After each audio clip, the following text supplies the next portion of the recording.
If I was writing about CD Projekt RED only a month ago, I would have praised them for their amazing work on their beloved game, The Witcher 3: Wild Hunt. I would have also surely told you with glee about how consumer-friendly they were, how they don't like to rush a game and will choose to only release it once it's finished.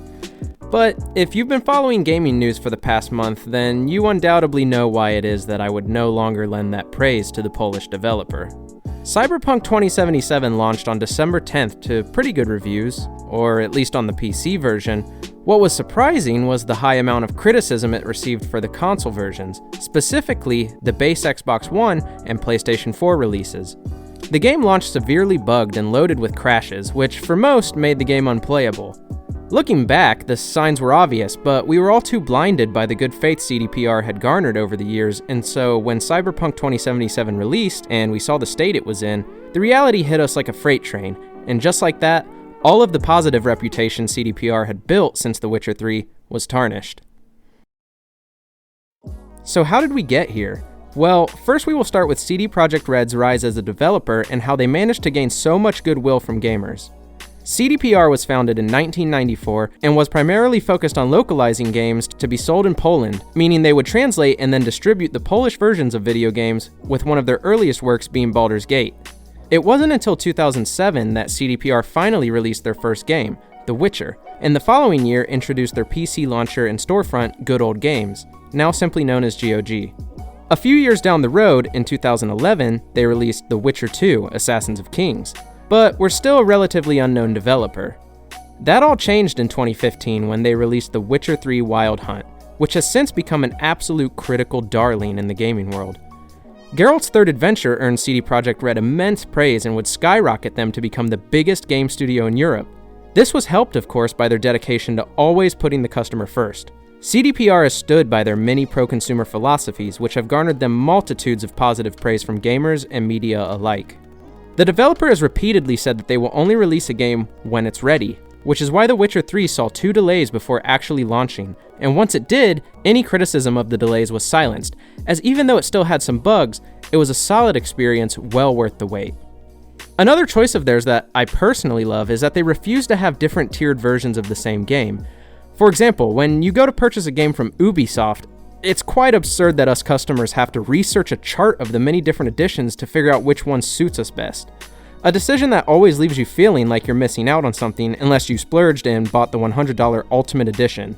This practice is something that CD Projekt have always steered clear of, and if you need further proof of their mentality to the likes of microtransactions and AAA greed, the company replied to a tweet in 2017 saying, "Worry not. When thinking Cyberpunk 2077, think nothing less than The Witcher 3. Huge, single-player, open-world, story-driven RPG. No hidden catch, you get what you pay for.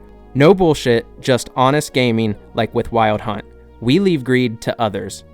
So it really seemed like they had it all under control, and with all the positivity they gained from these pro-consumer moves, it was unquestionable to think that the Polish gaming giant could do any wrong. Oh, how we were mistaken. The well-received PC release of Cyberpunk 2077 launched with a good collection of its own bugs, including one that can corrupt save files, but it didn't completely take away from what a great overall experience the game offered. The console versions, however, specifically the ones running on the base Xbox Ones and base PlayStation 4s, were not so fortunate. Now, I know not everyone has had this experience. I mean, a friend of mine plays on PlayStation 4 and has been lucky enough to have a relatively good playthrough, but most players have not had this outcome. For many of those who have purchased Cyberpunk 2077 on consoles, the reports show a slew of problems that constantly take you out of the immersion, or even worse, break the game. Full crashes and brutally low frame rates have been extremely common, and a copious amount of physics glitches have made for some very funny YouTube compilations. One of the worst bugs for console players have been the excruciatingly long LOD, or level of detail, load times. There have been numerous examples of people walking up to a character only for it to take more than 10 seconds for the game to process the highly detailed model from the low poly render. Many have also shared collisions causing them to fall through the map or slingshotting them hundreds of feet away.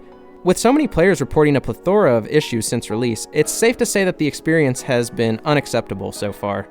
These faults are still present in the other versions of the game, but with the hardware running it being significantly more powerful, the frequency and severity of these bugs has been rather pale in comparison. That being said, games launching broken is nothing new, and we have plenty of examples from the past decade that prove this, like anything released by Bethesda, Anthem, the Master Chief Collection, and even The Witcher 3. The difference here, though, is CD Projekt Red's shady handling of Cyberpunk's launch on consoles, a launch that they knew damn well would be disastrous, yet they still tried to cover it up anyway. Like I said earlier, games debuting broken nowadays is nothing new. With day one patches and hotfixes becoming the norm, we've ideally been acclimated into assuming that a game is going to require a massive download on launch day before it is even playable. Usually these are enough to fix any major issues, and anything left behind is cleaned up in the following weeks, but the situation for Cyberpunk 2077 is far from that of the expected paradigm. Not only did it have a day 0 patch before release and a day 1 patch upon its launch, but it also has had 3 hotfixes that have still not improved the console versions enough to bring them up to standards. The worst part about this whole fiasco is that CDPR knew. They knew, and they continuously lied about it. Back on October 27th, they tweeted one of their now infamous bright yellow announcements explaining there would be a delay for the game to ensure that everything works well and every version runs smoothly. This was followed up 1 month later by the CEO of CDPR, who said that the game runs surprisingly well on last-gen consoles. Knowing what we know now, this was just a complete and flat-out lie by the then trusted developer. But this was only the tip of the iceberg. As the launch of the game approached, reviewers and media outlets were being sent the PC versions only, and even then were not allowed to show any of their own recorded gameplay, but instead had to use B-roll footage provided by CD Projekt Red themselves. These practices are objectively shady and misleading from the Polish studio, and led to more than a few raised eyebrows. But most of us still held out on making assumptions because of the trust that CDPR had instilled over the years. By December 8th, 2 days before launch, games media was finally given copies of the console versions of the game, but it was too late, as by the time any word about the abhorrent state this open world was in could be heard, it would have fallen on deaf ears. And so on launch, gamers finally realized the mess that was Cyberpunk 2077. Since the game's December 10th release, backlash has continued to grow as the disdain amongst gamers and critics manifests itself bigger and bigger. Many have observed and taken note of a wealth of gameplay systems and promised content that was hugely over-exaggerated or just totally cut from the game. So I don't buy into the notion that gamers overhyped 2077. Players expected exactly what was promised to them by CDPR, and when that promise wasn't fulfilled, the only one who could be blamed is CD Projekt themselves. All of the outrage and disappointment led to CDPR even offering full refunds to anybody who wasn't satisfied with their purchase. It seems that they neglected to warn or inform both Sony and Microsoft about this plan though, as many could not get their refund requests fulfilled. Shortly after this announcement, Sony made an unprecedented move that seemed to be done mostly to publicly shame CDPR by offering full refunds for the game and completely removing it from the PlayStation Store. Since then, Microsoft has also started offering refunds, but have not omitted the game from their storefront. Investors of CD Projekt Red have even gotten involved and seem to be considering a lawsuit, but only time will show how this all pans out. Recently, one of CDPR's founders issued an apology video, and it honestly was refreshing to hear one of the top decision makers take responsibility for their actions, something that Bobby Kotick and Todd Howard have done their best to avoid. But at the same time, they also kind of threw their QA team under the bus, so it wasn't all sunshine and rainbows. So yeah, CDPR are not even remotely comparable to the sexual abuse protecting shitheads at Ubisoft or the childhood gambling encouragers at EA and Take-Two, making a lot of this controversy seem a bit over-exaggerated. I mean, come on, we had to endure what was in my opinion a much worse launch 2 years ago when Bethesda gave us the dumpster fire that was Fallout 76.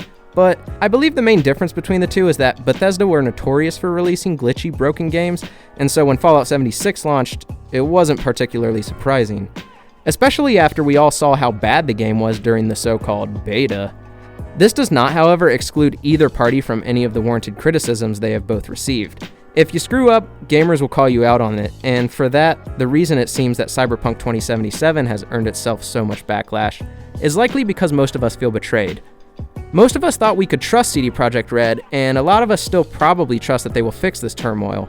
Hell, I certainly do, and I want this game to succeed. I mean, they spent so many years being the counterculture to the slime that is the AAA gaming industry, and they were seen as heroes, and still kind of are.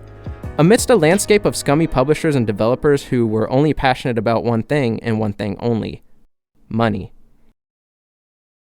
The disastrous and controversy-filled release of Cyberpunk 2077 reminds us that even the most trustworthy of publishers and developers can fall victim to the greed-infested hellscape that is the AAA gaming industry.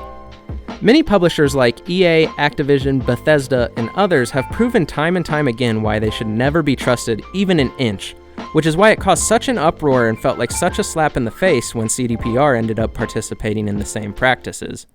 I truly want to see this game be successful though, and for the sake of the gaming industry, they need to make this right. Even if only to prove that a $60 single-player experience with no microtransactions is just as financially feasible in 2020 as it was in 2000. I do feel bad for the actual developers, artists, testers, and other team members who poured their heart into Cyberpunk 2077. I mean, it's a real shame that underneath all the bugs, glitches, crashes, and lies, it's still a pretty excellent game. CDPR's developers deserve all the praise for creating what is one of the most atmospherically realized worlds I've ever played in, with an amazing soundtrack, intriguing lore, and tons of raw character, but one that sadly will forever be overshadowed by the discord and controversy that was its duplicitous launch. Oh boy, so that about covers it for Cyberpunk 2077's release. A game that really should have got Game of the Year after all the hype and excitement for it, but CD Projekt Red's poor management and broken promises really let this game down. But what do you guys think? Let me know in the comments below, and make sure to leave this video a like and subscribe. Hit the bell icon to get notifications every single time I upload, and be sure to follow me on Instagram and Twitter. With that, I have been TheNamesJER. Thanks for watching. See you later!